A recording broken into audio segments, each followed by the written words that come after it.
चलिए सीधे इस मुद्दे पर आते हैं। आज की इस बेहतरीन चर्चा में हम कुछ ऐसे एक्सट्रीम रिस्क का विश्लेषण करेंगे जो किसी के भी अस्तित्व को पल भर में मिटा सकते हैं। एक तरफ हम बात करेंगे एक ऐसे अनजान बायोलॉजिकल खतरे की जो एक लग्जरी क्रूज शिप पर मौत का खौफनाक खेल शुरू करता है, और दूसरी तरफ हम देखेंगे कि कैसे एक उभरती हुई भारतीय कॉरपोरेट कंपनी खुले बाजार के खतरनाक कंपटीशन में अपना वजूद बचाने की जद्दोजहद करती है। ये दोनों ही किस्से हमें सिखाते हैं कि जब लिटरली सब कुछ दांव पर लगा हो तो सरवाइव कैसे किया जाता है। आज का हमारा सफर कुछ इस तरह आगे बढ़ेगा। सबसे पहले द घोस्ट शिप क्राइसिस और हंता वायरस की बायोलॉजी, उसके बाद surviving the free market, the ultimate business Gamble, और आखिर में एक्सपैंडिंग द कॉर्पोरेट एम्पायर। तो चलिए शुरुआत करते हैं सेक्शन 1 से, the ghost ship crisis, a biological gamble on the high seas. सोचिए 1 अप्रैल 2026 अर्जेंटीना के उशुआया से एक आलीशान क्रूज जहाज अंटार्कटिका के सफर पर निकलता है। सब बिल्कुल नॉर्मल लग रहा था, लेकिन अचानक 11 अप्रैल को जहाज पर एक 70 साल के डच पैसेंजर की रहस्यमयी तरीके से मौत हो जाती है, और फिर एक के बाद एक लोग मरने लगते हैं। किसी को कोई आइडिया नहीं था कि आखिर चल क्या रहा है। हालात इतने बिगड़ गए कि 2 मई को वर्ल्ड हेल्थ ऑर्गेनाइजेशन को इन्फॉर्म करना पड़ा। आखिरकार 10 मई को इस खौफनाक जहाज को स्पेन के टेनेरिफ आइलैंड पर डॉक किया गया। जब WHO ने इन्वेस्टिगेशन की तो एक रोंगटे खड़े कर देने वाला सच सामने आया। 50%। ये रहस्यमयी कातिल और कोई नहीं, हंता वायरस था। एक ऐसा पैथोजन जिसकी न तो कोई वैक्सीन है और ना ही कोई इलाज, और इसका मोर्टेलिटी रेट 50% तक, यानी हर 2 में से 1 संक्रमित इंसान की मौत लगभग तय है। बिल्कुल किसी नाइटमेयर जैसा। यह खौफनाक आंकड़ा हमें सीधे हमारे अगले पड़ाव पर ले जाता है। Section 2, biology of the Hunter virus, understanding the silent killer. अब समझते हैं कि यह काम कैसे करता है। असल में हंता वायरस एक पूरी फैमिली है जो चूहों के जरिए फैलती है, और ये अलग अलग जगहों पर अलग तरीके से हमला करता है। यूरोप और एशिया में ये HFRS के रूप में सामने आता है, जो सीधे किडनी फेल करता है और इंटरनल ब्लीडिंग करवाता है। वहीं दूसरी तरफ द अमेरिकाज में ये HPS बन जाता है। इसमें मरीजों के फेफड़ों में पानी भर जाता है और सांस न ले पाने की वजह से उनका दम घुट जाता है। दोनों ही रूप बेहद खतरनाक हैं। अगर इसके इतिहास को देखें तो वो भी किसी थ्रिलर से कम नहीं है। 1950s के दशक में कोरियन वॉर के दौरान पहली बार हजारों सोल्जर्स इसका शिकार हुए थे। फिर 1980s के दशक में इसे हंता नदी के नाम पर हंता वायरस का नाम दिया गया। 1993 में अल नीनो की वजह से जब चूहों की आबादी बढ़ी तो इसने अमेरिका में भयंकर रूप ले लिया।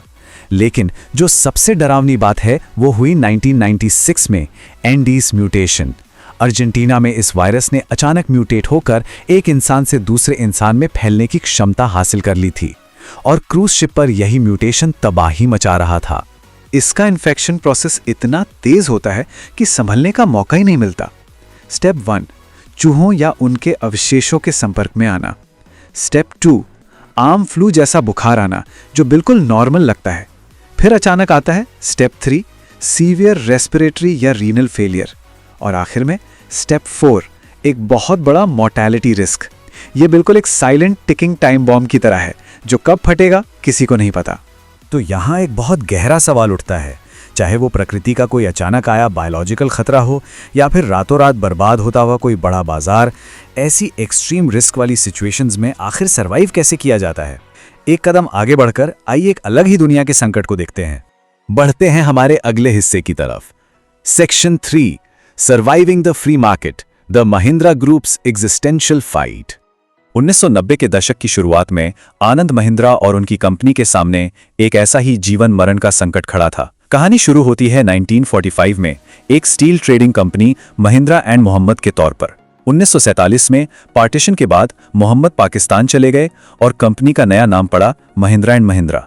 दशकों तक सब बढ़िया चल रहा था। कंपनी विलिस जीप्स असेंबल कर रही थी। लेकिन फिर आया 1991 का साल, इंडियन इकोनॉमी का लिबरलाइजेशन। अचानक से पूरी दुनिया की ग्लोबल कंपनियों के लिए भारत के दरवाजे खुल गए, और यही था महिंद्रा के लिए एक एक्सट्रीम रिस्क, जहां उनका पूरा अस्तित्व दांव पर था। ऐसे क्राइसिस के वक्त ही तो एक लीडर की असली परीक्षा होती है ना। 1991 में हालात इतने खराब थे कि लेबर यूनियन 7 महीने से दिवाली बोनस के लिए स्ट्राइक पर थी। एक तरफ बाहर के कॉम्पिटिटर्स, दूसरी तरफ घर में हड़ताल। तब आनंद महिंद्रा ने बिना डरे साफ कह दिया, जो करना है करो, लेकिन बिना प्रोडक्टिविटी बढ़ाए कोई बोनस नहीं मिलेगा। इस बात पर उन्हें 4 घंटे तक उनके ही ऑफिस में बंद रखा गया। खैर, उनके सख्ती का नतीजा ये हुआ कि अगले 3 साल में कंपनी की प्रोडक्टिविटी में 150% का भारी जंप देखने को मिला। देखिए, दोनों दौर में कितना जमीन आसमान का फर्क था। 1991 से पहले लाइसेंस राज के दौर में महिंद्रा एक सेफ बबल में थी, बस पुरानी यूटिलिटी जीप्स असेंबल करके काम चल रहा था। लेकिन पोस्ट 1991 खेल बिल्कुल बदल गया। अब मुठभेड़ सीधे फोर्ड और टोयोटा जैसे ग्लोबल जायंट से थी, जो शानदार टेक्नोलॉजी लेकर आए थे। अब अगर महिंद्रा को मार्केट में टिकना था तो उन्हें in house research and development यानी R&D की सख्त जरूरत थी। सर्वाइव करना था तो इवॉल्व होना ही पड़ेगा। और यही डेस्परेशन हमें ले आती है सेक्शन 4 पर, the ultimate business gamble, betting it all on the Scorpio. इस नए सफर में जो दांव खेला गया, उसका बजट देखकर किसी के भी होश उड़ जाएंगे। 60 करोड़ रुपए। आनंद महिंद्रा ने पवन गोयनका और 12 जोशीले युवा इंजीनियर्स की टीम के साथ मिलकर बिल्कुल स्क्रैच से खुद की एक SUV बनाने का फैसला किया। पता है ये 60 करोड़ उस वक्त कितनी बड़ी रकम थी? ये कंपनी के पूरे 2 साल के प्रॉफिट के बराबर थी।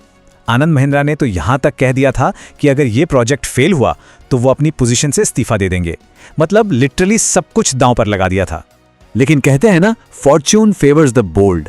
इस गैम्बल का नतीजा इतना शानदार रहा कि सब देखते रह गए। 2002 में 5.5 लाख रुपए की अफोर्डेबल कीमत पर स्कॉर्पियो लॉन्च हुई और इसका इंपैक्ट देखिए, जहां 2003 में कंपनी का प्रॉफिट सिर्फ 140 करोड़ था, वहीं स्कॉर्पियो की बम्पर सक्सेस के बाद 2007 में ये 1068 करोड़ के जादुई आंकड़े को पार कर गया। महिंद्रा ने न सिर्फ अपना अस्तित्व बचाया था, बल्कि मार्केट में तहलका मचा दिया था। जब अस्तित्व बच जाए और अच्छा खासा कैश फ्लो आने लगे, तब शुरू होता है अगला phase, section 5, expanding the corporate empire, acquisitions, failures and global dominance. अब विस्तार के इस रास्ते पर सब कुछ परफेक्ट नहीं था, कुछ झटके भी लगे। दरअसल 2008 में जगुआर और लैंड रोवर को खरीदने की डील महिंद्रा के हाथ से फिसलकर टाटा के पास चली गई थी। इसके बाद 2010 में जब स्वीडिश प्रीमियम कार कंपनी साब को खरीदने का मौका आया, तो आनंद महिंद्रा ने सिर्फ इस वजह से उसे रिजेक्ट कर दिया क्योंकि उन्हें लगा कि भारत में साब यानी साहब नाम का गलत मतलब निकाला जाएगा। इसी बीच जगुआर के हाथ से निकलने के रिग्रेट में उन्होंने कोरियन कंपनी सैंगयोंग को खरीदा, जो फाइनेंशियली एक बहुत बड़ा ब्लंडर साबित हुआ। इन कुछ गलतियों के बावजूद महिंद्रा का डाइवर्सिफिकेशन बेहद आक्रामक था। IT सेक्टर में सत्यम को टेक ओवर करके बनी टेक महिंद्रा।